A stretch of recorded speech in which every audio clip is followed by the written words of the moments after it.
Staying busy is Walker Pelto in the red gloves. On the other side is Trestan Wittke in the blue. This amateur light heavyweight bout is brought to you by Meterworks, focusing on the business of water and solving your water metering needs. Meterworks, an official sponsor of Fierce FC. Just looking at the two, it doesn't look like there's a huge size discrepancy. I guess he does look a little bit bigger now that I see him together. I was going to say in the stomach and chest, right? Yeah. Closing the distance and going immediately for that guillotine. Pelto fighting back. A cup was lost. Scrambling their way all around is Walker Pelto, trying to fight out of this one. Don't be silly. Jump the gilly. He jumped it, and it didn't work out.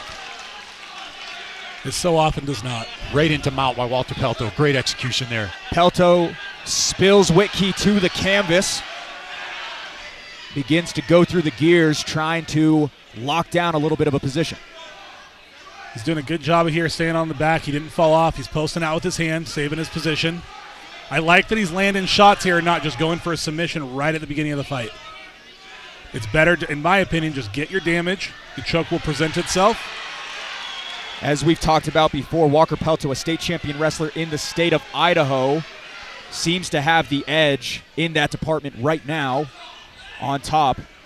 Just about a minute past in round number one. Trestan needs to be careful not to get himself flattened out here. He needs to beat that bottom leg. He's transitioning from mount to back control, and he's starting to punch from the bottom, which you really don't want to see. That's not going to get him up. You don't want to leave one of those arms out like he just did. Great top pressure from Walter Pelto, staying heavy. Yeah, he's doing some really basic, and when I say that, I mean as a compliment, right? Some really basic jiu-jitsu to keep his guy down. Yeah. And that's what you want to see.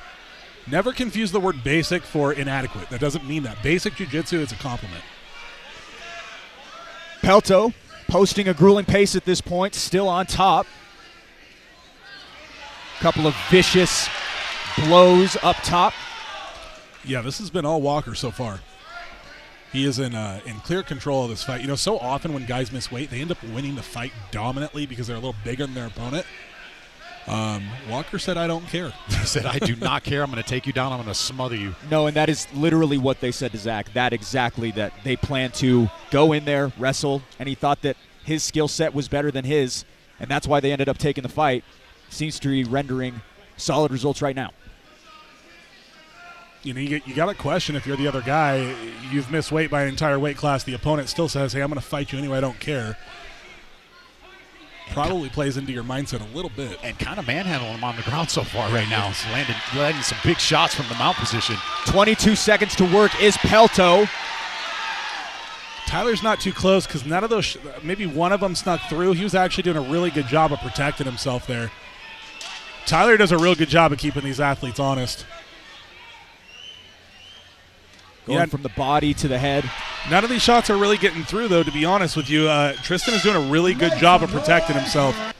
Top of round two we go. Wittke immediately loops a couple of hooks, and Pelto back to the well he goes. Good double leg to get this guy down. Walker Pelto, this kid. Swinging hard, got his guy to get his hands up, and then took him right to the mat.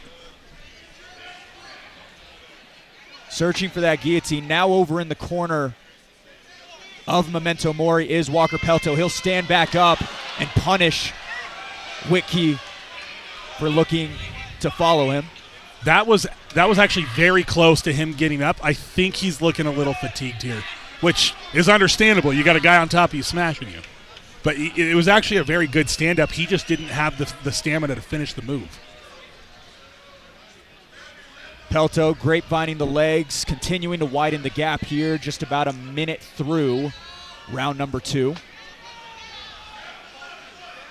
Walker in clear dominant control here. He's got the feet grapevined every once in a while when Tristan's trying to move and escape. Smothering control, high guard or high mount with his chest, smashing him.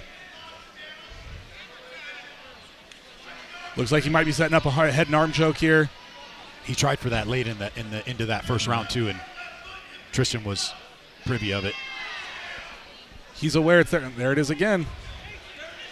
Wittke looks to get up. Pelto targets the back, looking to bring him back to closed quarters. It's a nice transition there for Walker Pelto from the head and arm choke to back control. Back to head and arm choke, and now he's off to side control. Let's see if he can finish it. But Trestan's doing a really great job of not getting his arm up by his ear. Let's see if he can continue to do that. Still able to hold him down while Wittke looked to be able to get back up. Pelto not having anything of it. Wicky's doing a good job of creating the space there. It's not tight yet. But it's slowly getting there, and he needs to do something. His head's turning real red. He's got to do something to start getting some more space in this position, because if he allows Walker to work, he's eventually going to get to a spot where he can squeeze you. But you also got to wonder what kind of fatigue that might create for Pelto if Wittke is able to survive the next 40 seconds. Very true, and he does. To Walker Pelto's credit, he realized it wasn't going to work and went back to the mount, so that was a good move by him. High fight IQ for the 19-year-old Walker Pelto. Grapevine in the legs again, heavy down with his chest. The issue that Trestan's having here is that he's not getting off of his back, right? You need to get onto a hip. You need to start pushing the knees. You need to start doing some type of motion with your hips in order to get the guy off of you a little bit so you can make the space that you need to get up. Laying here on your back and pulling the guy down is just not going to accomplish that. But like I said, this may be a fatigue issue. And if he was tired before the takedown, I'm telling you he's exhausted now. Oh, he's definitely going to be exhausted after this round because he's just been...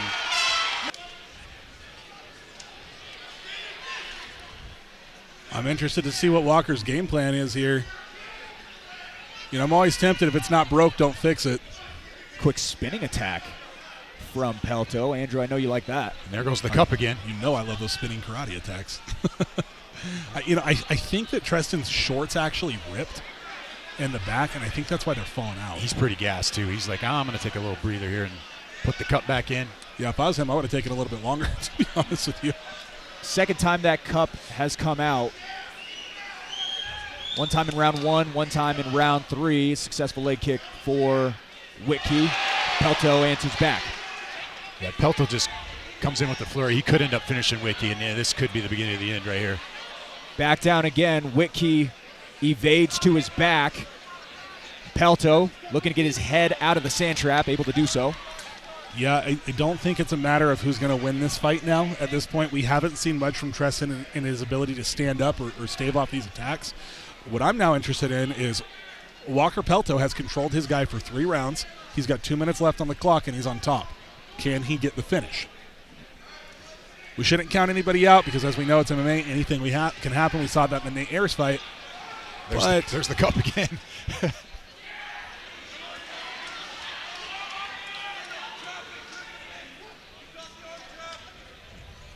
He's getting that arm trapped again. I don't know if he can get that from that position with him being up against the cage there. Pretty tough. He's on the wrong side there, right? You need to hop over. Rated side control. Pelto still submission searching, but you guys are right. Certainly a tough position to be, but just battling to the body is Pelto.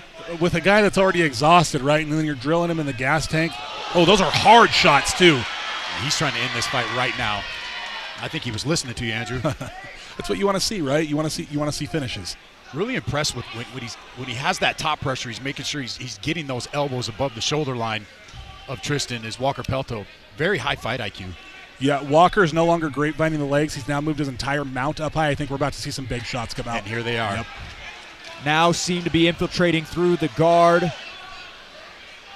Walker Pelto rolling downhill late in round number 3. Walker looking like he's interested in this Americana. And yep, there it is. Wittke able to slip his way out of it. Pelto looked to isolate again, but now goes back to finding his balance. If I'm in Walker Pelto's corner, I'm yelling 30 seconds, leave it all out on the mat. What you just heard is they want to see the high mount again. They want the finish. They're calling for it. That arm, yeah, here it is. And that arm keeps coming up too. Walker might be privy to it and spin to that arm attack as well. We'll see. But Walker's probably tired as well. I mean, this has been a high-paced fight for him. He's actually the one doing the majority of the work. So Pelto continues to rain down shots. Wittke won't go away, but the 10-second clapper did go. Looks like he's going to survive. Fierce fans, after 3 rounds, we go to the judges' scorecards for a decision. All 3 judges scored this contest 30-24, declaring your winner by unanimous decision and still undefeated, Walker Pelto.